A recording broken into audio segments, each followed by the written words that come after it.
Uddhav Thackeray has challenged the Election Commission order freezing the Shiv Sena symbol and name for the upcoming by-polls in Mumbai. Last week, the poll panel had frozen the party's bow and arrow symbol as well as the use of its name ahead of the November 3rd Andheri East Assembly by-poll in Mumbai. Now, this freeze is in place until there is a final order on the issue. Interestingly, the Shinde faction of the Sena is not contesting this by-poll. It is the Uddhav faction versus the BJP.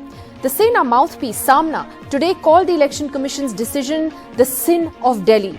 Today, both the Uddhav and Shinde factions have also submitted new names and symbol options to the Election Commission, with both sides battling out for the legacy of Balasaheb Thackeray. Well, joining us exclusively now on NDTV tonight is Shiv Sena leader Aaditya Thackeray. Aaditya Thackeray, thanks very much for being with us.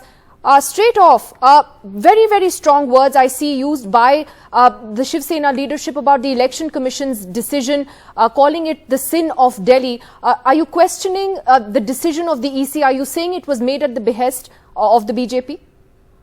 The point really being that, whatever's going on right now in Maharashtra, the question really lies upon whether our processes are democratic anymore. Do we stick to the constitution anymore? Because if you see for about 4 months today, we have a government whose constitutionality has been challenged. We have a government that is highly unconstitutional.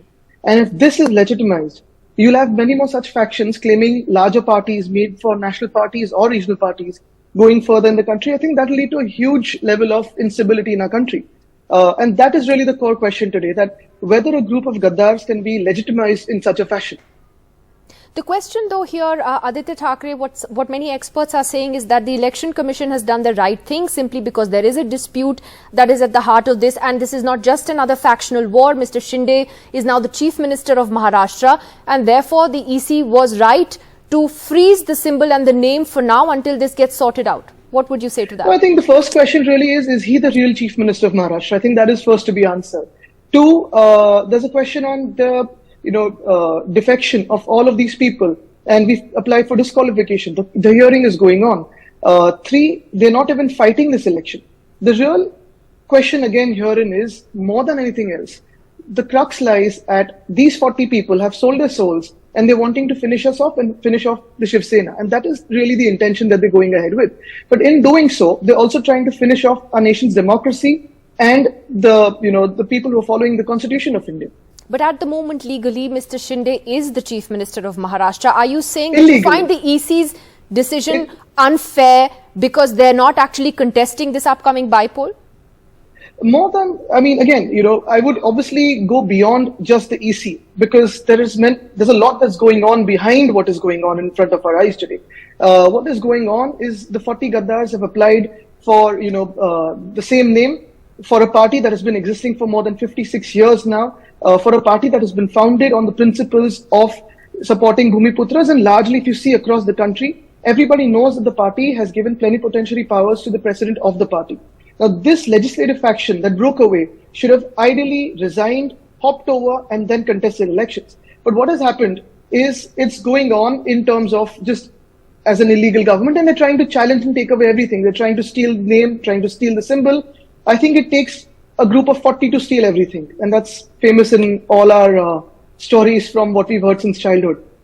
Well, Aaditya Thackeray, the question though is, which is the real Shiv Sena? Both sides are now really having a maha battle for Balasaheb Thackeray's legacy.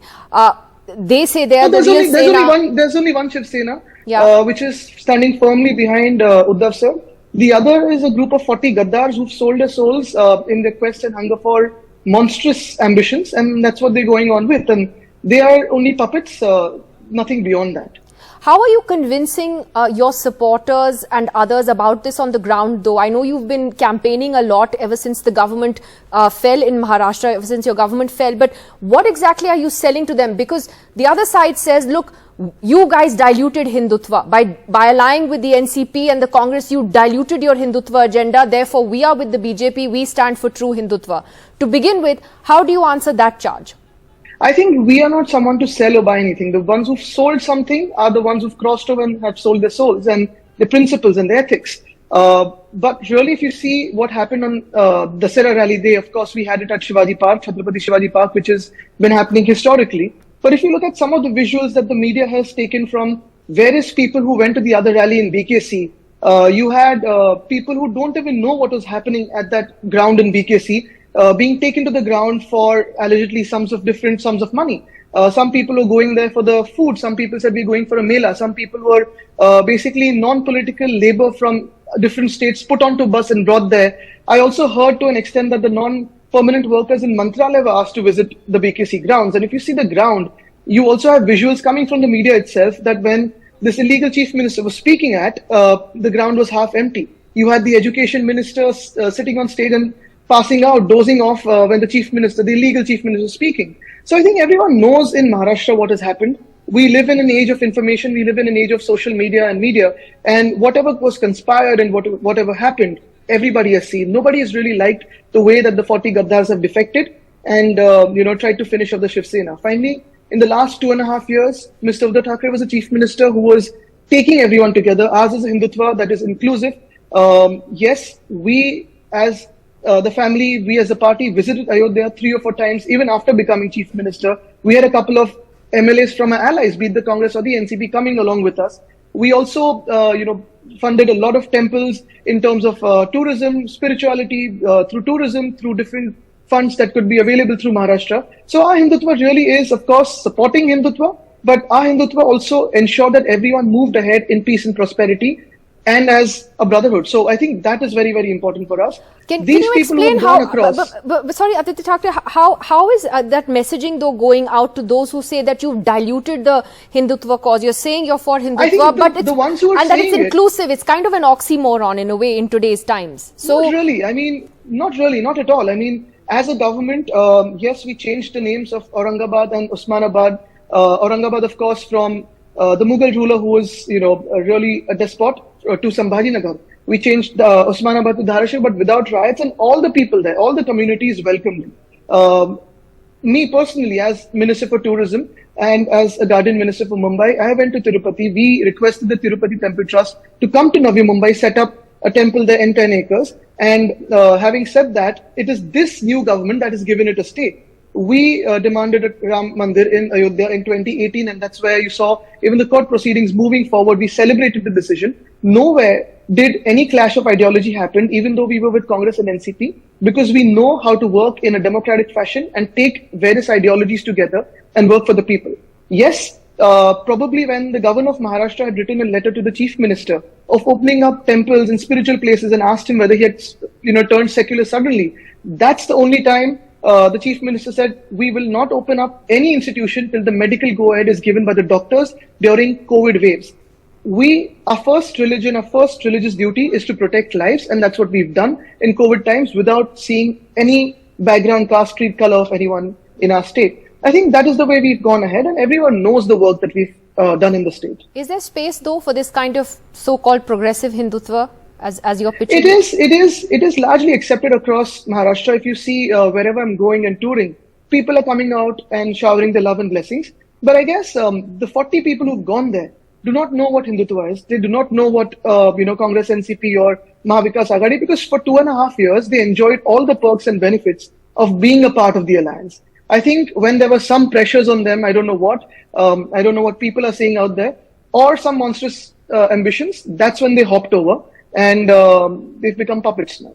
How do you think Balasaheb Thackeray would be looking at this reinvented Shiv Sena that you're projecting today and that your father has projected? Because his politics was very strident and some would say much more hardcore in terms of its Hindutva approach. But the sort of more progressive line that you've taken, whether it's on environmental issues and other things which seem to have irked hardliners in your party, how do you think he would have seen this? No, I think he was a very, very practical, honest person. He was relevant to every decade, every year that he was a part of, leadership and politics. And everything that we are doing today would have been acceptable because finally, as ideology, we're taking off with what my great-grandfather, Prabodhan Thackeray, started. My grandfather, of course, my father and I are, involving ourselves in the same service and same ideology. We're taking it ahead logically. In terms of hardline, softline, we've always believed that, there are times where you have to take a hardline. There are times where you have to be, relevant to your times. And when you make a statue, of course, while making a statue, you need a hammer and chisel. once the statue is made, if you use a hammer and chisel again, it's only foolish of you. For you, the next job for the next person is to take care of that statue, to take care of that idol and do puja of it, not use hammer and chisel all the time. So what about the future of your Shiv Sena within the MVA alliance itself? Is it solidly together? Are you solidly together with the NCP and the Congress? As of today, if you've seen, the Congress and the NCP have stood by us in testing times, in tough times. Most importantly, we were always warned by people, not everyone, but some people who claim to be political experts, that we would face a danger from these allies. In fact, it's sort of amusing that the two allies have stuck on despite our political and different ideological bases, and we've worked for Maharashtra, whereas 40 people for their monstrous ambitions, our own people who we trusted and who we gave everything to, have betrayed us. What have the last few months been like for you and your father, Uddhav Thackeray, the former Chief Minister, Aaditya? The last time you and I spoke was actually in the midst of that crisis when the government fell. What have the last couple of months been like?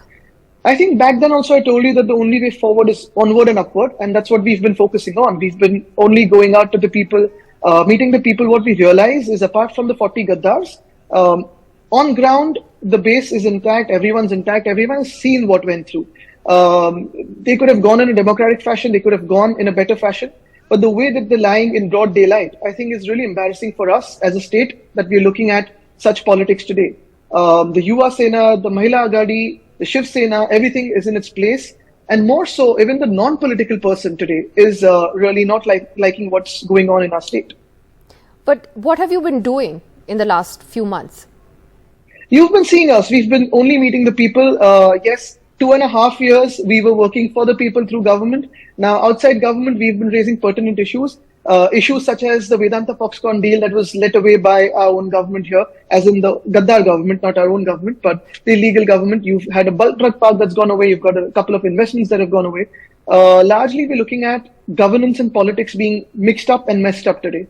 So we've been only countering that and trying to reach out to the people and only prove to be an alternative.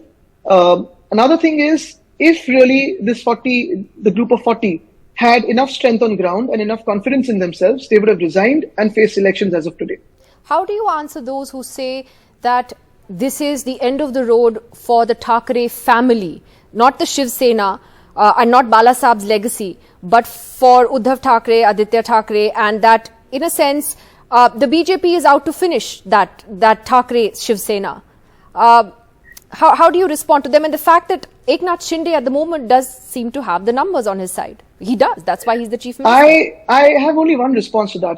Back then too, I said the same thing. And today I can tell you, I told you so, because they're only after a family and a chief minister and a leader, a former chief minister and a leader who took everyone together and was a progressive voice in India. And today, anyone who's an inclusive and a progressive voice is tried to be stamped out. And I think that is what we are facing today. The larger danger is not just to the Thackeray family. The larger danger is just not to a 32-year-old like me who's trying to voice the youth. The larger danger is not to only the Shiv Sena party. It lies and it's surrounding our democracy and our country's constitutional ideals. All right, so you're saying it's a much bigger fight. Clearly, that's a fight that you and Uddhav Thackeray are taking right to the finish. Aaditya Thackeray, thanks very much for joining us on NDTV today. Thank you. Thank you.